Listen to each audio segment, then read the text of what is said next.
ನೀನು ಗೆದ್ದಂತಹ ವೀರರು ಪುರೀಂದ್ರಪಾಲರು. ಹೌದೇ? ಶಕ್ತಿ ಸಾಮರ್ಥ್ಯ ಇದೆ ಅಂತ. ಪುರೀಂದ್ರಪಾಲರು ಅಂದ್ರೆ ಏನು? ಏನರ್ಥ? ಸಾಮರ್ಥ್ಯ ಇಲ್ಲದವರು. ಹೌದೇ? ಅಂತವರನ್ನ ಗೆದ್ದಂತಹ ನೀನು ಈ ರೀತಿ ಬೀಗುತ್ತಾ ಇದ್ದೀಯ, ಪರಾಕ್ರಮವನ್ನು ಹೊತ್ತು ಬಂದಿದ್ದೀಯ. ಅಷ್ಟು ಬುದ್ಧಿ ಇಲ್ವೇನೆ ನಿನಗೆ?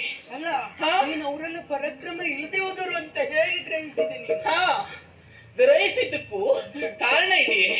ನಿನ್ನಂತವ್ರು ಎಷ್ಟು ಅನೇಕ ಜನರು ಇಲ್ಲಿವರೆಗಾಗಿ ಬಂದಿದ್ದಾರೆ. ಹೌದಾ? ಶಕ್ತಿ ಸಾಮರ್ಥ್ಯವನ್ನ ಹೊತ್ತು ಜಯಿಸ್ತೇನೆ ಎಂಬಂತ ಮಾತನ್ನ ಹೊತ್ತು ಬಂದವರಿದ್ದಾರೆ. ಹೌದಾ? ಆದ್ರೆ ಇಷ್ಟು ತಿಳುವಳಿಕೆ ಇದ್ದಂತ ಬಂದವರೆಲ್ಲ ನಿನ್ನನ್ನು ನೋಡೇ ಭಯಗೊಂಡು ಹೋಗಿರ್ಬೇಕು.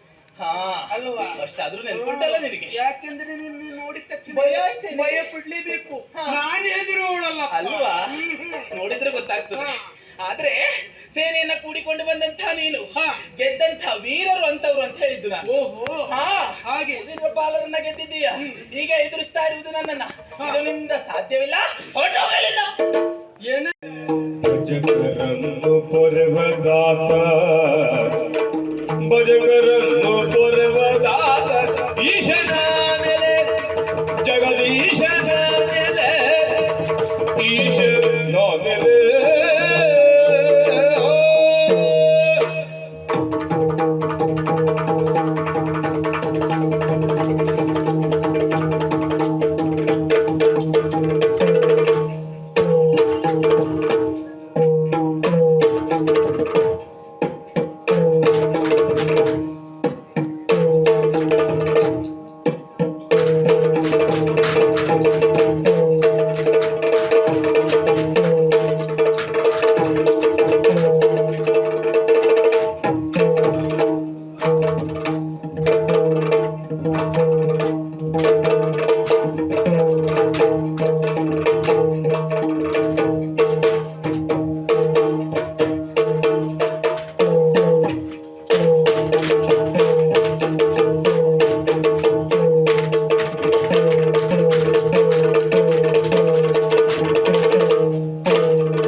ಅವಳು ಯಾಕೆ ಬಂದವಳು ನಿನ್ನಂತವನ್ನೆಲ್ಲ ಹೇಳುವ ಅಗತ್ಯ ನನಗಿಲ್ವ?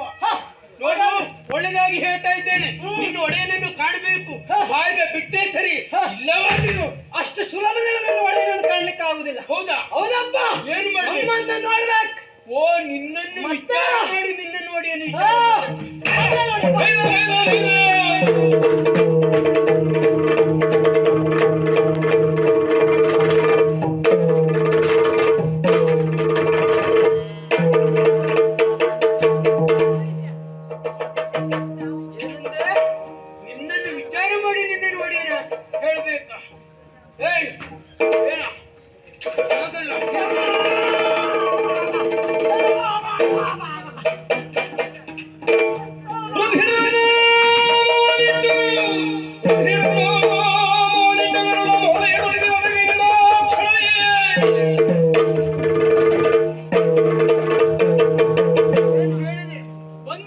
ಹಾರಾಡಿದೆಯಲ್ವಾ?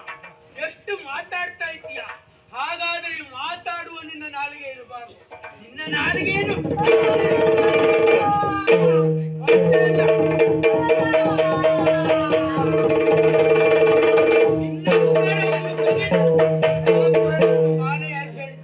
ಹಾಕಿದ್ದೇನೆ. ಹೋಗಿ ನಿನ್ನ ಒಡೆಯ ಇದ್ದಾನಲ್ಲ, ಆ ಬೋಳೆ ಶಂಕರ, ಹೇಳೋನಿಗೆ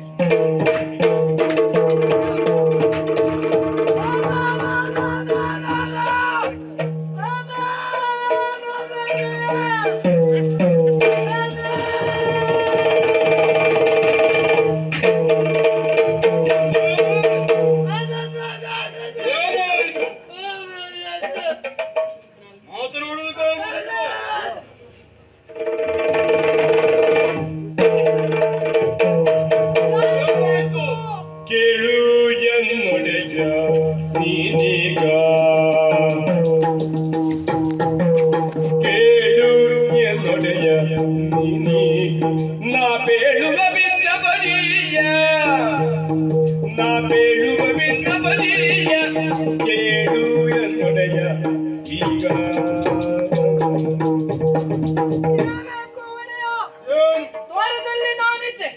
ಒಂದು ಸೇನಾ ಬಂತು. ಬಂದಾಗ ಯಾವುದನ್ನು ನೋಡಿದಾಗ ಹೆಣ್ಣೋರಳು ಸೇನೆಯನ್ನು ಕೂಡಿ ಬಂದಿದ್ದಾಳೆ. ಹೆಣ್ಣೋರಳು ಸೇನೆಯನ್ನು ಕೂಡಿ ಬಂದಿದ್ದಾಳೆ. ಹೌದು. ಯಾಕೆ ಏನು ಪ್ರಶ್ನೆ ಮಾಡಬೇಕು? ದೊರೆಯ ದಿಗ್ವಿಜಯಕ್ಕಾಗಿ ಬಂದವಳಂತೆ. ಕಪ್ಪ ಕಾಣಿಕೆಯನ್ನು ಕೊಡಬೇಕಂತೆ, ಇಲ್ಲಾಂದ್ರೆ ದುರಕ್ಕೆ ಎದುರಾಗಬೇಕಾಗಂತೆ. ಹೀಗೆ ಹೇಳಿದಳು. ಹೌದು. ಹಾಗಾಗಿ ನಿನ್ನನ್ನು ದಂಡಿಸಿದಳು.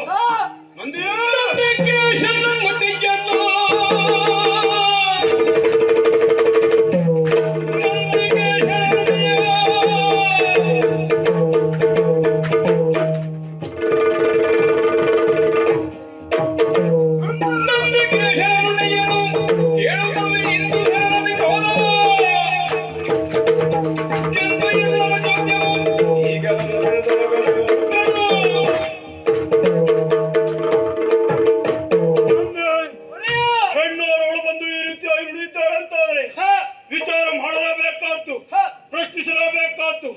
ಇಲ್ಲಿಯ ಅಧಿಪತಿ ಪೀಠವನ್ನು ನನ್ನ ಕರ್ತವ್ಯ. ಹೌದು. ಹಾಗಾಗಿ ಅವಳೆಲ್ಲಿದ್ದಾಳೆ, ಅವಳೊಡೆ ಹೋಗ್ಬೇಕು ಅಂತಾದ್ರೆ